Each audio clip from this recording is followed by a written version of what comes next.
కోసం ప్రార్థన చేస్తూ ఉండండి. వెళ్ళిపోవాలన్నా అంటే ప్రార్థన చేస్తూ వెళ్దాం చూస్తున్నారా?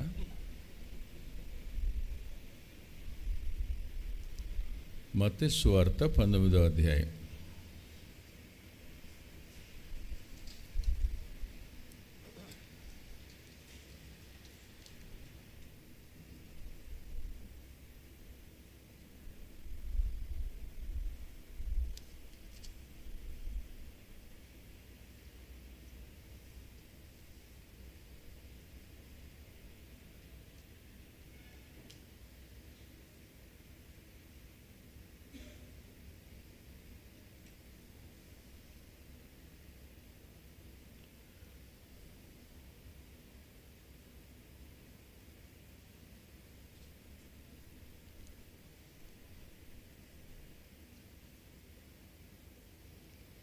పంతొమ్మిదో అధ్యాయంలో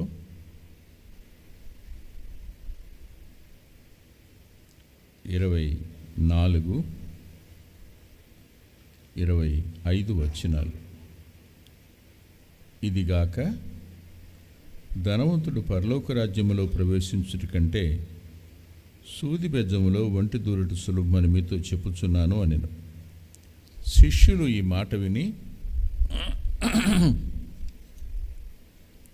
ఆశ్చర్యపడి, అలాగైతే ఎవడు రక్షణ పొందగలడని అడుగగా. ప్రార్థన చేసుకుందాం. ప్రేమ గల మా ప్రియ తండ్రి, పరిశుద్ధుడు అయిన గొప్ప దేవ, ఈ రాత్రి వేళ మా సమయాన్ని దీవెనగా మార్చండి. ముందు మాట్లాడిన వర్తమానాన్ని ఏమాత్రం మరుగుపరచక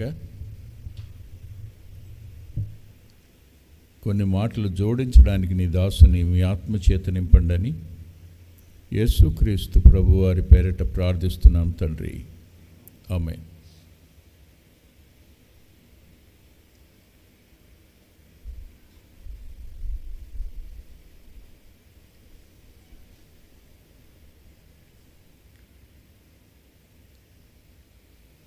అప్పటి వరకు సమాజంలో ఉన్న ఆలోచన ఏమిటంటే, ఎవరైనా ఒక వ్యక్తి బాగా ఐశ్వర్యవంతుడు అనుకోండి, అతడు బ్లెస్డ్ అని, అతడు ఆశీర్వదించబడినవాడని అభిప్రాయం.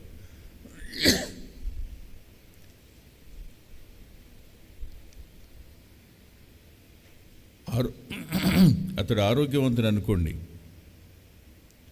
అతడు దీవించబడినవాడని అర్థం. అతనికి ఏ సమస్యలు లేవనుకోండి, బాగా సుఖపడేవాడు అనుకోండి, అంతటికంటే మంచి ఏమనాలి, ధన్యుడు లేడు అని అర్థం. అప్పటి వరకు ఉన్న అభిప్రాయం అది. అందుకనే పౌలు శీలల గురించి మాట్లాడుతూ, భూలోకమును తలకిందులు చేయవారు ఇక్కడికి వచ్చారంటాడు. లోక ప్రమాణాలను తోసేసి పరలోక ప్రమాణాలు తలకిందులు చేసినట్టు ఉంటాయి. బాగా డబ్బున్నవాడి ఇంట్లో పుట్టాడనుకోండి, వాడికేంట్రా గోల్డెన్ స్పూన్తో పుట్టాడంటాం.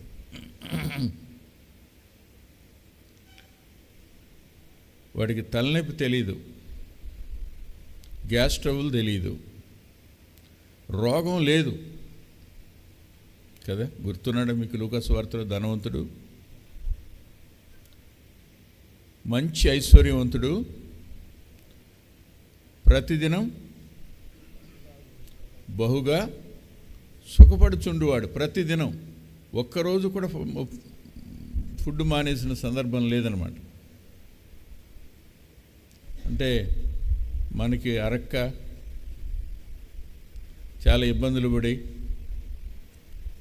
ఏ గ్యాస్ మందు తాగో, లేకపోతే ఏ జీలకర్ర నవిలో రాత్రి అంతా 2-3 గంటలు అటు ఇటు తిరిగో, ఎప్పటికో కానీ అటువంటిది ఏమీ లేదు అతనికి.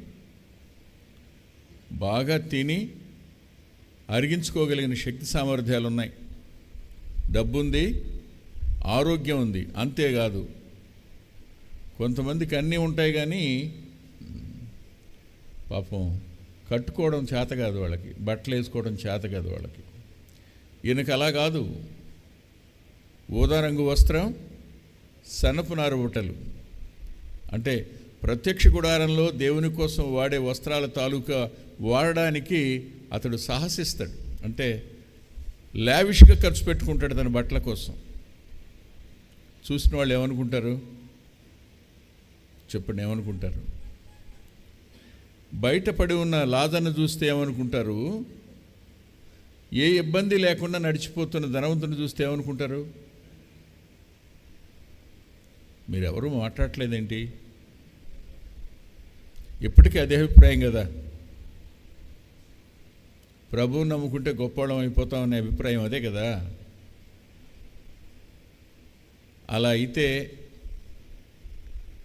తిమోతికి కడుపు జబ్బెందుకు? పౌలు గారికి ముళ్ళెందుకు?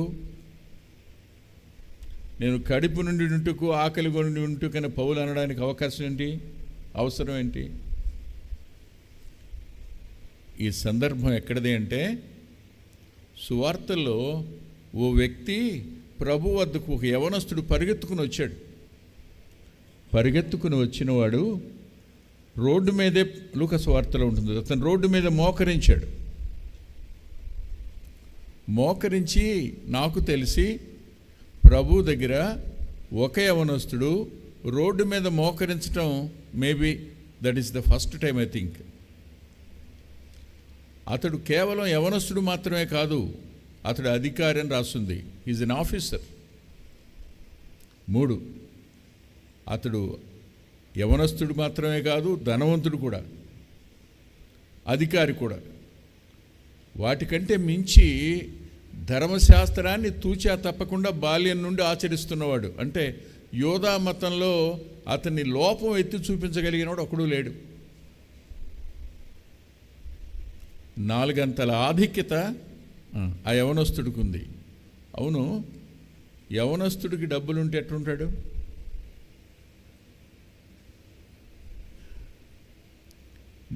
యవనస్తుడికి డబ్బులు, అధికారం ఉంటే,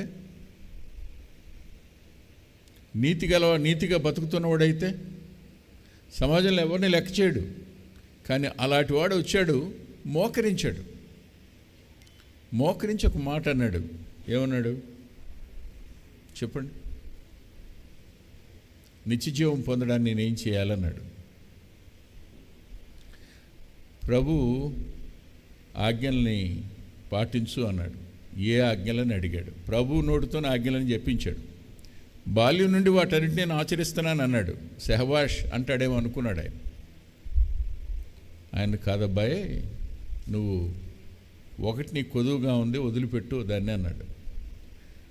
ఇక్కడ మారు మనసు అనే పదానికి ఒక అద్భుతమైన అర్థం ఉంది. పశ్చాత్తాపడ్డం మాత్రమే కాదు, దేవునికి ఇష్టం లేని వాటిని విడిచిపెట్టుకోవడం కూడా.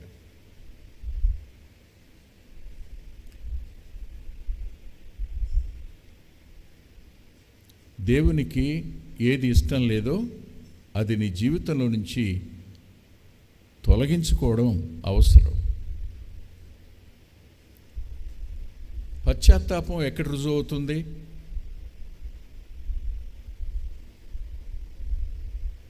భర్త మీద కోపం వచ్చి ఆ భార్య ఎప్పుడు ఉప్పు ఎక్కువ వేస్తుంది ఆయనకి, ఏడిపించాలని. కానీ ఒకరోజు ఆమె నేను చేసే తప్పని పశ్చాత్తాపడితే ఏం చేయాలి? ఇంకాస్త ఉప్పు ఎక్కువ వేయాలి, అంతేగా? అంతేనా? ఏం చేయాలి? మానుకోవాలి కదా. భార్యను కొట్టే అలవాటు ఉంది ఆయనకి, కొట్టకపోతే నిద్రపట్టదు పాపం. అలాంటి వ్యక్తి దేవుడు మాట్లాడగా విని, నేను నా భార్యను ఎందుకు కొడతాను? ఏ కారణం లేకపోయినా కారణాన్ని సృష్టించుకుని మరి కొడుతున్నాను కదా నేను, ఇంకా ఆ పని చేయనని పశ్చాత్తాపడినవాడు ఏం చేయాలి? కొట్టడం మానుకోవాలి. దేవునికి ఇష్టం లేని వాటిని విడిచిపెట్టుకోగలగడం. ఊహించండి, జక్కయ్య చేసిన పని ఏమిటి? దేవునికి ఇష్టం లేని వాటిని విడిచిపెట్టుకున్నాడు. ఒక వ్యక్తి మార్పు చెందాడు అనడానికి అద్భుతమైన రుజువు ఏమిటంటే కేవలం పశ్చాత్తాపడ్డం మాత్రమే కాదు, కానీ దేవునికి ఇష్టం లేని వాటిని విడిచిపెట్టుకోవడం కూడా అది రుజువు. పాపం ధనవంతుడేమో అతడు బాధపడ్డాడు, విశ్వాస నడుచుకుంటూ వెళ్ళిపోయాడు. అప్పుడు ప్రభు అన్నారు, అబ్బాయి ఒంటె సూది బెజ్జంలో దూరడం చాలా సులభమయ్యా, ధనవంతుడు పరలోక రాజ్యానికి మాత్రం రాలేడయ్యా అన్నాడు. ఈ మాట వినగానే అక్కడ ఉన్న వాళ్ళందరూ ఒకసారి నిర్ఘాంతపోయారు. యూదులలో పేదలు చాలా తక్కువ మంది ఉంటారు, అధిక సంఖ్యాకులు ఐశ్వర్యవంతులు. కారణం ఏమిటంటే వారికి యెహోషువ ద్వారా పంచబడిన స్వాస్థ్యం ఉంది. 12 గోత్రాల వాళ్ళకి స్వాస్థ్యం ఉంది. కాబట్టి వారు మనం అనుకునేంత పేదరికం కాదు వాళ్ళది. లాజరు దరిద్రుడు అనే పదం దగ్గర దిక్కులేనివాడని, ఆరోగ్యం లేనివాడని, పట్టించుకునేవాడు ఎవడూ లేనివాడని అర్థం అక్కడ మనకు ధ్వనిస్తుంటుంది. ఇప్పుడు ఆరోగ్యం లేనప్పుడు పడక మీద ఉన్నప్పుడు ఏమున్నా ప్రయోజనం ఉంటుంది, అతను ఏం చేసుకోలేడు కదా. సరిగ్గా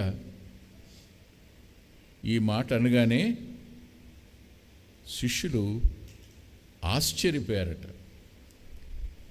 వాళ్ళకి ఇదేంట పెట్టంటాడైనా, ఇప్పటిదాకా మనం ఏమనుకుంటున్నాం, అబ్రహాము బ్లెస్డ్, ఐజక్ బ్లెస్డ్, యాకోబు బ్లెస్డ్. ఎందుకని? They are rich people. మన పితరులందరూ ఐశ్వర్యవంతులే కదా. అవును, ఒక ఐశ్వర్యవంతుడు పరలోకంలోనూ, ఇంకో ఐశ్వర్యవంతుడు పాతాళంలోనూ ఉన్నాడు. అబ్రహాం అక్కడ, ఈ ధనవంతుడు ఇక్కడ.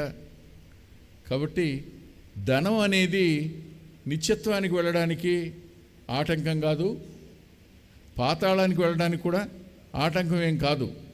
ఈ డైలమాలో ఉన్న వారికి చెప్తున్నాడు ఆయన, ధనవంతుడు అంటే ధనం మీద మనసున్నవాడు ఎవడైనా సరే, ధనాన్ని విడిచిపెట్టుకోలేని వాడు ఎవడైనా సరే, దేవుడు వదిలేసుకోమన్న వాటిని వదిలేసుకుని వాడు ఎవడైనా సరే, వాడు పరలోక రాజ్యంలో ప్రవేశించడం సాధ్యం కాదు, దుర్లభం అన్నాడు. అప్పుడు అడిగారు, మరి ఎవరికి సాధ్యం ప్రభు అని. అప్పుడు ఒక వండర్ఫుల్ స్టేట్మెంట్ ఇచ్చాడు ప్రభు. చూడండి ఆయన ఇచ్చిన స్టేట్మెంట్. 26వ వచనం. యేసు వారిని చూచి, ఇది మనుషులకు అసాధ్యమే, ఇది మనుషులకు అసాధ్యమే కానీ దేవునికి సమస్తము సాధ్యమని చెప్పాను. ఇక్కడ జ్ఞాపకం పెట్టుకోండి, పశ్చాత్తాపం అనేది నీ అంతటి నీకు రాదు.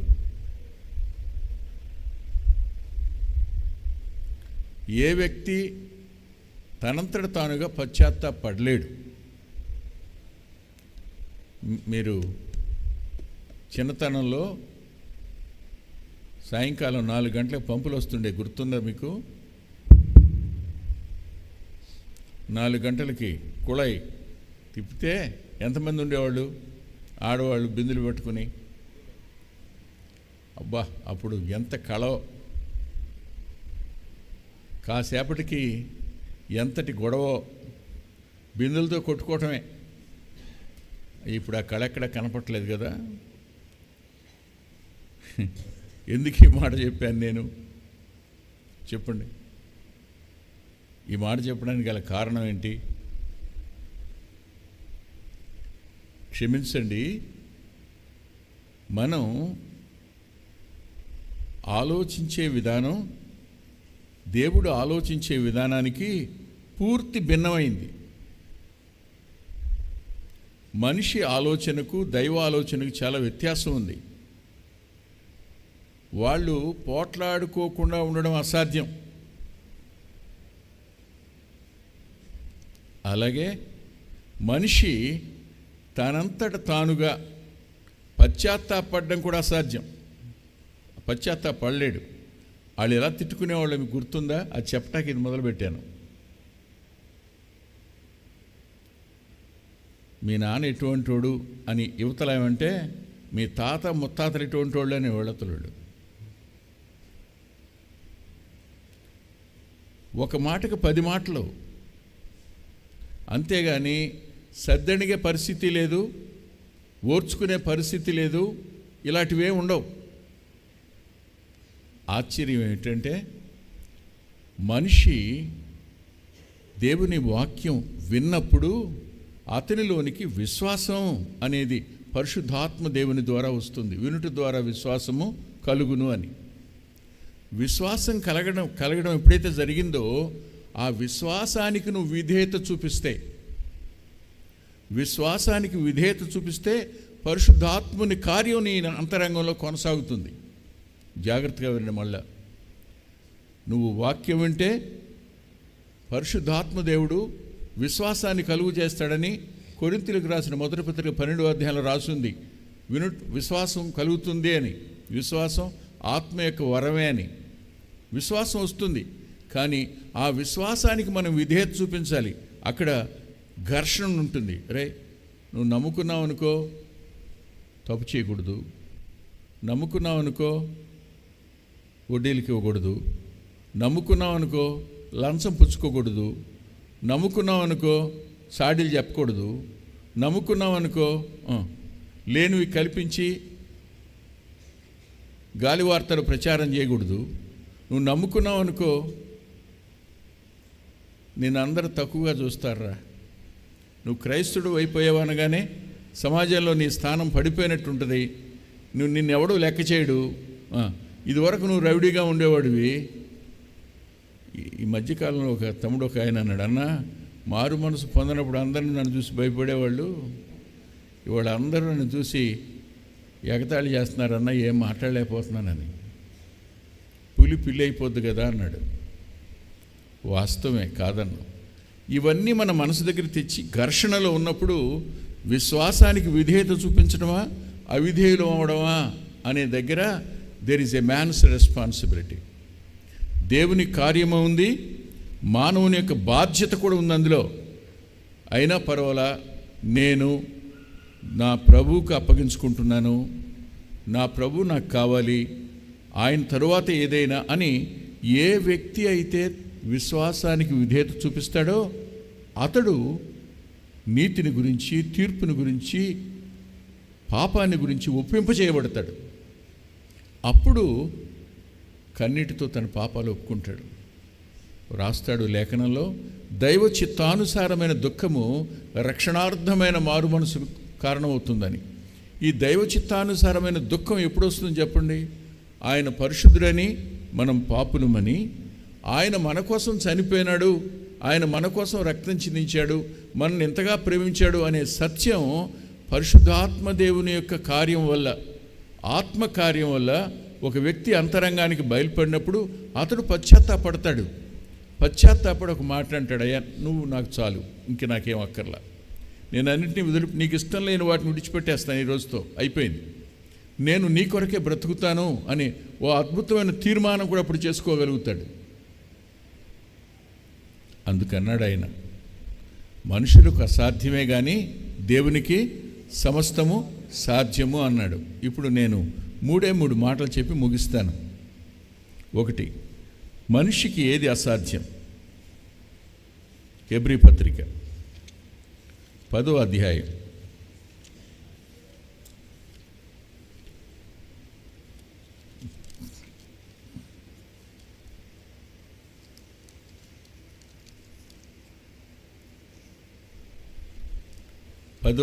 4వ వచనం.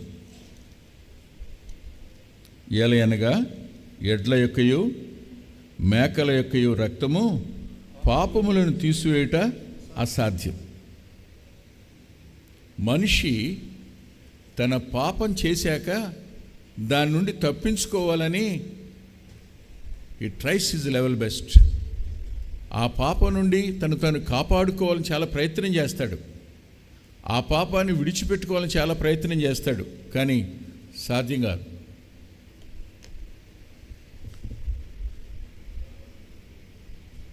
చదువుకుంటున్న రోజుల్లో ఇంటర్మీడియట్లో ఒక నాన్ డీటెయిల్డ్ ఉండేది, ఇంగ్లీష్ నాన్ డీటెయిల్డ్. అందులో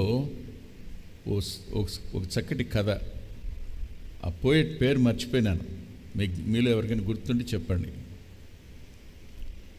ఆ రోజున క్షమించండి, అది మాంసం కొట్టు, బేకన్, అర్థమైందిగా మీకు?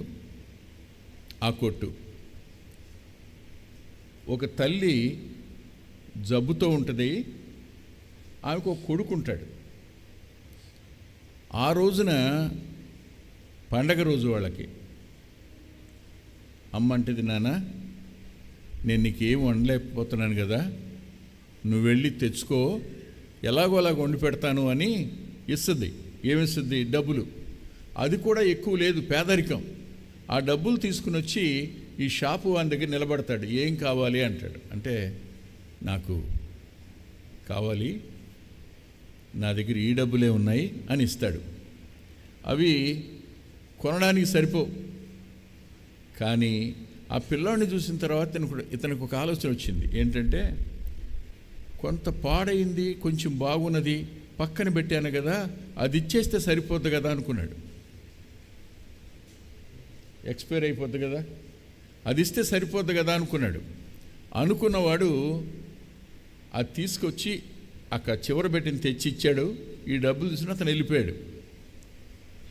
రెండవ రోజు ఆ కుర్రాడు రోడ్డు మీద కనపడతాడేమని చూశాడు, కనపడలా. మూడో రోజు చూశాడు, కనపడలా. నాలుగో రోజు చూశాడు, కనపడలా. ఒకవేళ వాళ్ళ అమ్మగారిని చచ్చిపోయింది తిని, ఈ కుర్రాడికి ఏమైనా జబ్బు వచ్చిందా, ఏమైపోయాడు, కనపట్లేదు. ఇతనికి మనస్సాక్షి బాధ పెట్ట మొదలుపెట్టేసింది. ఇక నెమ్మదే లేదు, అస్సలు లేదు నెమ్మది. ఇంట్లోకి వెళ్ళిన ఆనందం లేడు, షాప్కి వచ్చినా ఏం చేయలేడు, ఏ పని చేయలేని దుస్థితిలోకి వెళ్ళిపోతుంటాడు. అతడు పక్క షాప్ అతను అడుగుతాడు, ఒక కుర్రాడు ఇంత ఉంటాడు, వాళ్ళ అమ్మగారికి బాగాలేదు, ఆ కుర్రాడు రూపం ఎలా ఉంటుందంటే, అరే పలానా చోట ఉంటారు వాళ్ళు, పలానా ఇల్లు అక్కడ అంటే, ఇతను పాపం వాళ్ళ ఇంటికి వెళ్తాడు. వెళ్తే వాళ్ళ అమ్మ బాగానే ఉంటుంది, కుర్రాడు బాగానే ఉంటాడు, ఏం అర్థం కాదు. తిరిగి వస్తాడు. తిరిగి వచ్చాక ఆ 3 రోజులు సెలవు పెట్టినటువంటి వర్కర్ ఆ రోజు వస్తాడు. వచ్చాక అడుగుతాడు, అవును పాడైంది పక్కన పెట్టాం కదా, అవి ఇంకా అక్కడే ఉన్నాయా అన్నాడు. సార్ నేను ఎప్పుడో తీసేసానుగా అవి అన్నాడు. ఏమిచ్చాడు ఇప్పుడు? ఇప్పుడేమనుకుంటాడు? చచ్చచ్చా ఎందుకు ఇంత బాధపడ్డా అనుకుంటాడు. అంతేగా, పశ్చాత్తాపం ఏమైపోయింది, ఎగిరిపోయింది కదా. That is not at all repentance, that is only realization, that's all. పశ్చాత్తాపం అనేది that is from heaven, that is from the spirit of God. అది పరలోకం నుండి పరిశుద్ధాత్మ దేవుని వలన సంక్రమించేదే కానీ మానవుడు తనంతట తానుగా తన పాపాలని ఎప్పటికీ ఒప్పుకోలేడు. ఎవరినైనా ఒప్పించాడు అంటే ఆయనే ఒప్పించాలి, అతనిలో పట్టుదల ఆయనే తేవాలి, వాటన్నింటిని విడిచిపెట్టుకోవడానికి కూడా సామర్థ్యత ఆయనే ఇస్తాడు. ఆలోచించండి, కోడెల యొక్కయో మేకల యొక్కయో రక్తం పాపాన్ని తీసివేయడం అసాధ్యం. అంటే మనిషి తన పాపాలంతా తీసివేసుకోవడం అనేది సాధ్యం కాదు కదా. మరి ఇప్పుడు మరో మాట దగ్గరికి వెళ్దాం. గలతీ పత్రిక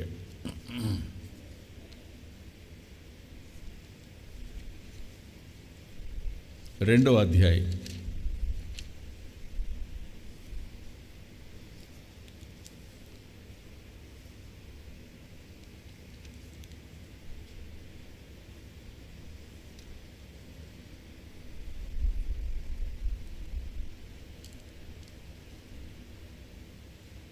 15-16 వచనాలు కలిసి ఉన్నాయి. చివరి మాటలు ఇలా ఉన్నాయి. ధర్మశాస్త్ర సంబంధమైన క్రియల మూలమున ఏ శరీరియు నీతిమంతులని తీర్చబడడు గదా. మనిషి తాను చేసే నీతి కార్యాలను బట్టి ఎప్పటికీ నీతిమంతుడు కాజాలడు, అసాధ్యం.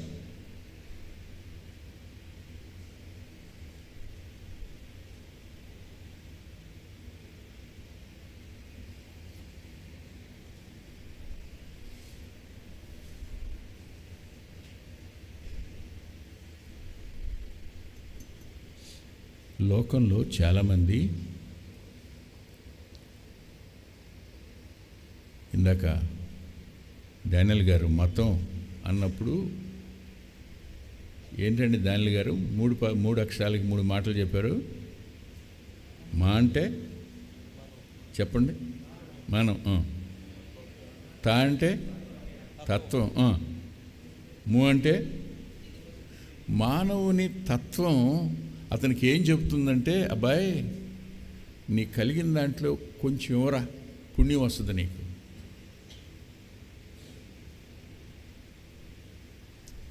అది మానవ తత్వజ్ఞానం. ఇతరులకు మేలు చేస్తే, ఒక గుడి కట్టిస్తే,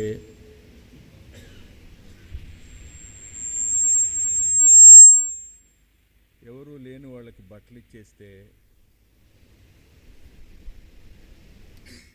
హాస్పిటల్లో ఉన్న వాళ్ళకి ఫీజు కడితే ఏమనుకుంటారు వాళ్ళు? We're better than all the people we done righteous things అనుకుంటారు. మేము అందరికంటే గొప్పవాళ్ళం, నీతి కార్యాలు చేసామనుకుంటారు. ఒక మాట రాస్తాడు, మీ నీతి కార్యములు మురికి గుడ్డలేనయ్యా అన్నాడు. దేవుని దృష్టిలో నీతి కార్యాలని మురికి గుడ్డలు. అంటే మన క్రియలను బట్టి మనం నీతిమంతులం కావడం అనేది మాత్రం హైలీ ఇంపాసిబుల్. మురికి గుడ్డలు అనే పదం అది ఐజియాలో ఉన్నమాట. అది ఆదిమ హిబ్రీ భాషలో ఉన్న పదం. అక్కడ ఆ మురికి గుడ్డలు అంటే అర్థం ఏంటంటే, కుష్ఠరోగంలో రసికారద్దే దాన్ని తుడిచినటువంటి గుడ్డలట. అవి ఫిల్దీ క్లాత్ అంటే. దేవుని దృష్టిలో మన నీతి కార్యాలు ఏవి అంగీకరించబడవు. దానిని బట్టి మనం నీతిమంతులం కావడం సాధ్యం కాదు. మనిషి తన పాపాన్ని తీసేసుకోలేడు, మనిషి తాను నీతిమంతుడు కూడా కాలేడు, అసాధ్యం. 2, 3 చూడండి.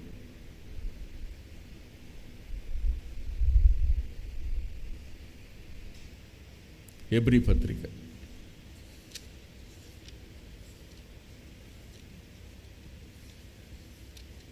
9వ అధ్యాయం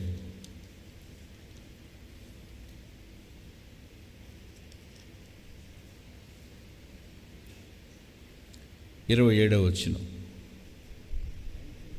మనుషులు ఒక్కసారే మృతి పొందవలనని నియమింపబడిన, ఆ తరువాత తీర్పు జరుగును. ఇప్పుడు ఆగుదాం.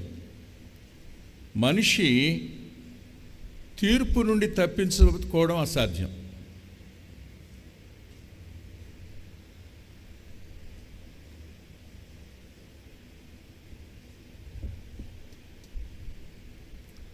Thomas Watson body of divinity అనే బుక్లో ఓ మాట రాశాడు. చక్రవర్తి ఒక వ్యక్తిని తన భోజనశాలకు పిలిచాడట. పిలిచి రాజలాంఛనాలతో భోజనం పెడుతున్నాడట. పెడుతున్నప్పుడు తల ఎందుకో పైకెత్తి చూశాడంట. పైన కత్తి వేలాడుతూ ఉందంట తల మీద. కత్తి తల మీద వేలాడుతూ ఉంది. ఆ రాజు లక్షణం ఏంటంటే, ఎవరినైనా చంపాలి అని అనుకున్నాడు అనుకోండి, అతనికి తెచ్చి తన ముందు కూర్చోబెట్టి మంచిగా పుష్టిగా భోజనం పెడతాడట. అయిపోయిన తర్వాత అయిపోయాడు అనమాట.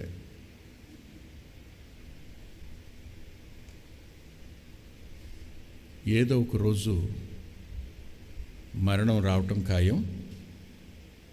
ఆ మీదట వెళ్ళి తీర్పులో నిలబడడం కూడా ఖాయమే, సందేహం లేదు. మానవుడు మరణం నుంచి తప్పించుకోలేడు. అది 2వ మరణం. దాని నుండి తప్పించుకోవడం అసలు సాధ్యం కాదు. తీర్పులో నుంచి బయటపడడం కూడా మానవునికి సాధ్యంగానే కాదు. ఇప్పుడు మీరు చెప్పండి, ఏ వ్యక్తి అయినా నేను పాపంలోనే ఉండిపోతా, నేను భక్తిహీనుడిగానే ఉండిపోతా, నేను మరణం కోసమే బతుకుతున్నా, నేను తీర్పులోనికి వెడతా, తీర్పు నుండి నిత్య నరకానికి పోతాను, నేను రెడీ. ఈ మధ్యకాలంలో కొంతమంది తమ్ముళ్ళు చెప్తున్నారు, అన్నయ్య కోవిడ్ వచ్చి వెళ్ళాక ఎవరికి చావంటే భయం లేదన్నయ్య అన్నాడు. భయం విడిచి తెగించి పాపం చేస్తున్నారు. ఇవాళ చచ్చిపోతే ఏముందరా రేపటికి 2 అంటున్నారు. ఈ భూమి వరకే ఆలోచిస్తే మీకు సుఖం కనపడవచ్చు, కానీ ఈ భూమి ఆవల, ఈ జీవితానికి ఆవల నిత్య జీవితం ఉంది. ఈ జీవితం 70, 80 మహా ఉంటే 100, కానీ ఆవల జీవితం ఉందే, యుగయుగాలు ఉంది. అది లేదనుకోకండి.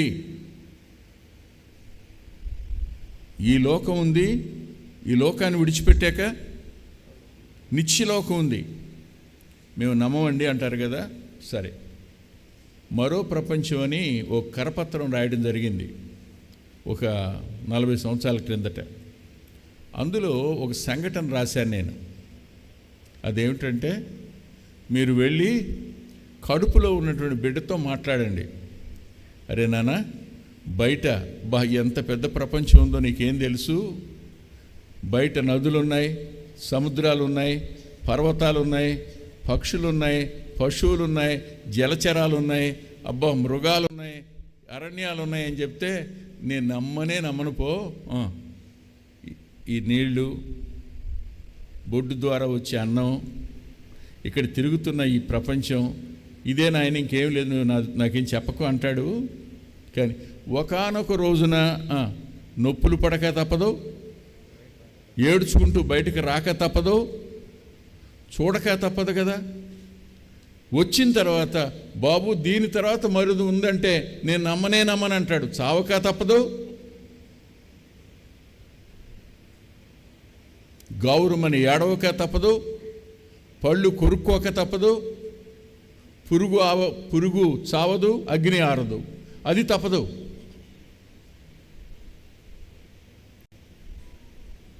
ఈ జీవితం తరువాత నిత్యమైన జీవితం ఉందని ఎవరో చెప్తే నమ్మడం కాదు. పరలోకమునకు ఎక్కి వెళ్ళిన వాడు ఎవరూ లేరు, నేను తప్ప అన్నాడు ఆయన. పరలోకము నుండి వచ్చిన వాడిని నేనే అన్నాడు ఆయన. సమస్తాన్ని సృష్టించిన వాడు చెప్తున్నాడు, ఉంది. There is a life after death, మరణానంతర జీవితం ఉంది, అది యుగయుగాలు అని చెప్తుంది ఆయన. కానీ ఈ లోక సుఖాల కోసం మాత్రమే బ్రతికే వ్యక్తి ఎవరైనా ఒకానొక దినాన్న పాపానికి వచ్చే జీతం, భక్తిహీనుడు ఏమవుతాడు? తీర్పు పాలవుతాడు. ఆ తర్వాత ఎక్కడికి వెళ్తాడు? నిత్య నరకానికి వెళ్తాడు. మనిషి పాపం నుండి బయటకు రాలేడు, భక్తిహీనతను తప్పించుకోలేడు, సావు నుండి తప్పించుకోలేడు, తీర్పు నుండి కూడా తప్పించుకోవడం అసాధ్యం. కానీ దేవునికి సమస్తం సాధ్యం అనే పదం, దేవునికి ఏది సాధ్యం? పాపములను తీసివేయటకు క్రీస్తు యేసు ఈ లోకములోనికి వచ్చినన్న మాట నమ్మదగినది, పూర్ణాంగీకారానికి యోగ్యమైంది. అందుకు మేము రుజువు, అందుకు రక్షించబడిన వారు రుజువు. పాప స్వభావం ఉంది, కానీ ఆ స్వభావం మీద గెలుపుంది. పాప స్వభావం ఉంటుంది, అదే సమయంలో ఆత్మ స్వభావం కూడా ఉంటుంది. తిరిగి జన్మించిన వాళ్ళు పరిశుద్ధాత్ముడు అతనిలో నివాసం చేయటం ప్రారంభిస్తాడు. ఇప్పుడు అతను పాతవి గతించాయి, సమస్తం కొత్తగా మారాయి. ఇతని అలవాట్లు మార్పు వస్తుంది, అతని జీవన విధానంలో మార్పు వస్తుంది, పూర్తిగా భిన్నంగా కనపడతాడు.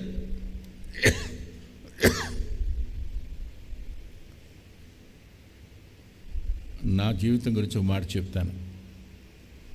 ఆ రోజు రాత్రి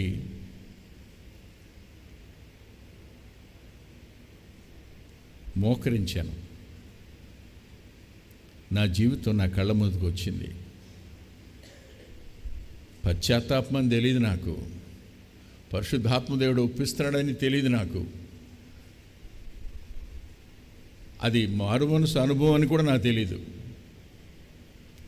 మారు మనసుని ఎవడని చెప్తే నవ్వేవాడు, ఎగతాళి చేసేవాడు.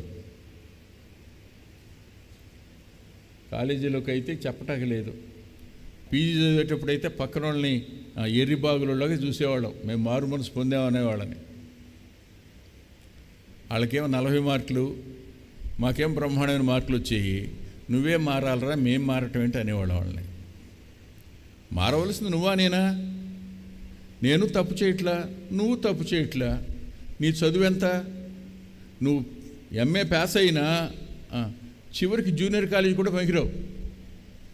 నేనైతే డిగ్రీ కాలేజీకి ఎలిజిబుల్ అయ్యా. అవునా? మారవలసింది నువ్వు. అది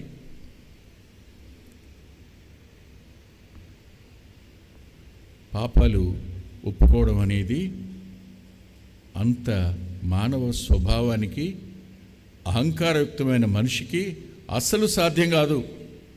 పరిశుద్ధాత్మదేవుడు ఒప్పిస్తున్నప్పుడు నా జీవితం నా కళ్ళ ముందుకు రాగా కన్నీటితో నా పాపాలు ఒప్పుకున్న దినం ఒకరోజు.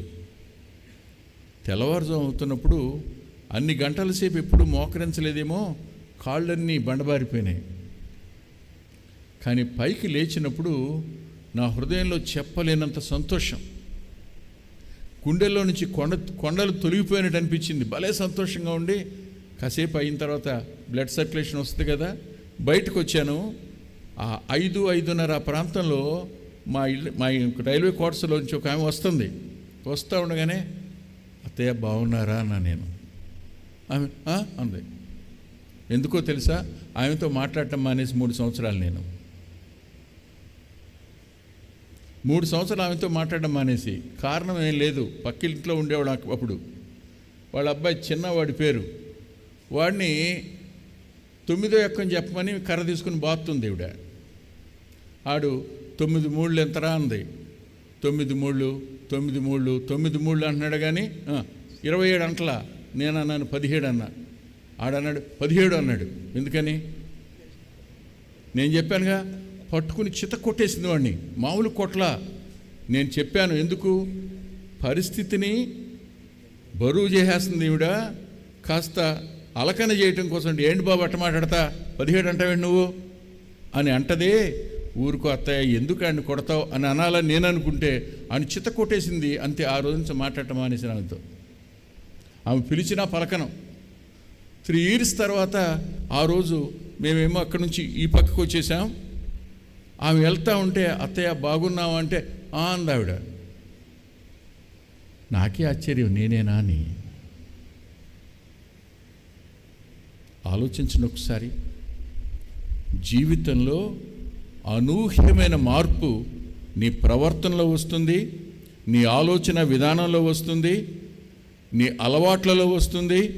అంతకంటే మించి నీ అంతరంగం పరిశుద్ధాత్మనికి ఎప్పుడు ఆలయం అవుతుందో ఆ సంతోషం వేరుగా ఉంటుంది.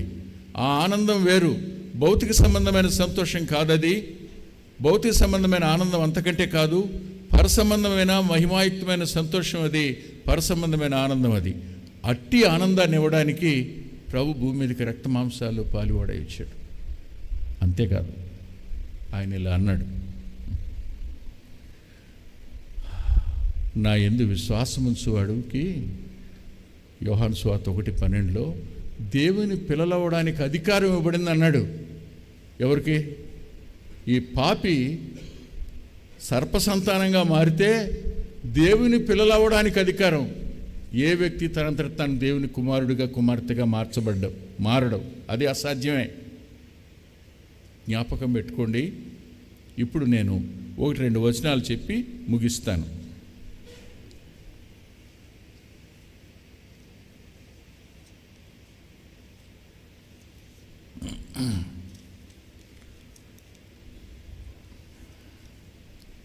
రోమాపత్రిక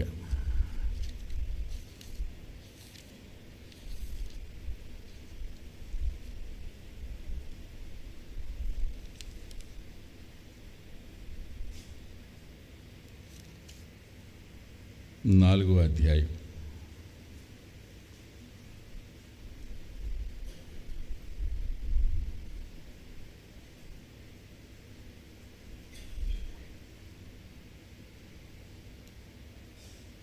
ఇరవై 25వ వచనం. ఆయన మన అపరాధముల నిమిత్తము అప్పగింపబడి మనము నీతిమంతులముగా తీర్చబడుటకై లేపబడెను.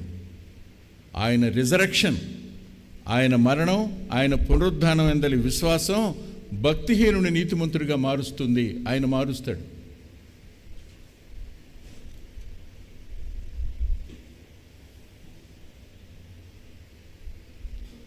ఒక 2 మాటలు మీకు నేను చూపిస్తాను పాత నిబంధన గ్రంథంలోవి. ఒకటి ఇర్మియా గ్రంథం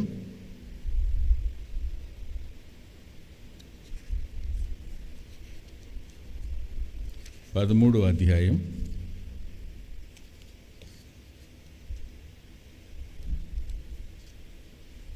23వ వచనం. కూషు దేశస్థుడు తన చర్మమును మార్చుకొనగలడా? చిరుతపులి తన మచ్చలు మార్చుకొనగలదా? మార్చుకొనగలిగిన ఎడల కీడు చేయుటకు అలవాటు పడిన మీరును మేలు చేయవలపడును. చిరుతపులి తన మచ్చల్ని మార్చుకోలేదు. కూషు దేశస్థుడు తన చర్మం యొక్క రంగును మార్చుకోలేడు, అసాధ్యం. కానీ దేవుడు అంటాడు, మీరు పవిత్రులవుతారు, పరిశుద్ధులవుతారు, నీతిమంతులుగా తీర్చబడతారు, దేవుని పిల్లలవుతారు, తీర్పులో నుండి మీరు దాటిపోతారు, మరణంలోంచి జీవంలోనికి దాటిపోతారు అని చెప్తాడు ఆయన యోహాను సువార్త 5వ అధ్యాయంలో. అంటే ఆయన వాక్యం విని విధేయత చూపించేవారు ఎవరైనా పరిశుద్ధాత్మదేవుడు ఒప్పిస్తూ ఉండగా అవిధేయత చూపకుండా లోబడితే ఖచ్చితంగా నీ జీవితంలో మార్పు అనేది సాధ్యమవుతుంది. అది ఆయన చెప్పిన మాట. ఈ రాత్రి వేళ ఇంకా ఎవరైనా ప్రభువుని అంగీకరించిన వారు ఉంటే, అంటే మారు మనసు పొందని వారు ఉంటే, వాళ్ళు ఈ రాత్రి అయిన ప్రభు దగ్గర నిజంగా వాక్యం నాతో మాట్లాడింది, దేవుడు రక్తమాంసాల్లో పాలువాడే రావడం ఏంటి, ఆయన 33.5 సంవత్సరాలు భూమి మీద జీవించడం ఏంటి, పవిత్రుడు, నిర్దోషి, నిష్కల్మషుడు, పాపుల్లో చేరక పవిత్రంగా ఉన్నవాడు, ఆయన ఏ పాపము చేసినవాడు కాడు, ఆయన పాపము ఎరగడు, ఆయనలో పాపం లేదు, ఆయన పరిశుద్ధుడు. అందుకని ఆయన రక్తం అమూల్యమైన రక్తం. ఆ రక్తం ప్రతి పాపాన్ని కడగడానికి ఆయన మన కొరకు మన స్థానంలో మనం పొందవలసిన శిక్షను పొందాడు. మనం పొందవలసిన దైవోగ్రతను ఆయన పొందాడు. అందుకనే పాపములు క్షమించుటకు మనిషి కుమారునికి భూమి మీద అధికారం ఉంది అనే మాట అన్నాడు. అందుకే జక్కయ్యతో అన్నాడు, నేడు ఇంటికి రక్షణ వచ్చింది అన్నాడు. ఆయన ఇవ్వగలడు, ఎవరి వల్ల కాదు. ఈ రాత్రి ప్రభువుకి మీ జీవితాలు సమర్పించుకోండి అని చేతులు జోడించి మనవి చేస్తున్నాను. తల్ల వంచండి, ప్రార్థన చేసుకుందాం.